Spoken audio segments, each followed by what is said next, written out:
மாபெரும் தலைவர், தமிழகத்தின் முன்னாள் முதலமைச்சர், பாரத ரத்னா டாக்டர் எம்ஜிஆர் அவர்களின் 109வது பிறந்தநாள் விழா மக்கள் சேவை கழகம் சார்பில் கொண்டாடப்பட்டது.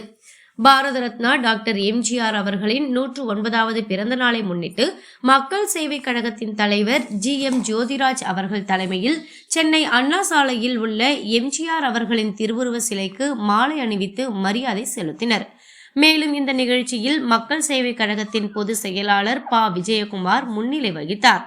மேலும் அதனைத் தொடர்ந்து சென்னை கோடம்பாக்கத்தில் உள்ள மக்கள் சேவை கழகத்தின் தலைமை அலுவலகத்தில் துப்புரவு பணியாளர்கள் மற்றும் பொதுமக்கள் என 200க்கும் மேற்பட்டோருக்கு நலத்திட்ட உதவிகள் மற்றும் மதிய உணவு வழங்கப்பட்டது. அதனைத் தொடர்ந்து பேசிய தலைவர் GM ஜோதிராஜ் அவர்கள் கூறியதாவது: மக்கள் போற்றும் மாபெரும் தலைவர், கொடைவள்ளல் என்று போற்றப்படும் பாரத ரத்னா டாக்டர் எம்ஜிஆர் அவர்கள் தமிழகத்திற்கு மட்டுமல்ல, இந்திய தேசத்திற்கு எடுத்துக்காட்டாக விளங்கிய ஒரு மாபெரும் தலைவர், புரட்சி தலைவர் டாக்டர் எம்ஜிஆர் அவர்கள். அவர் மறைந்தாலும் அவருடைய புகழ் இவ்வுலகம் உள்ளவரை நிலைத்து நிற்கும் என தெரிவித்தார்.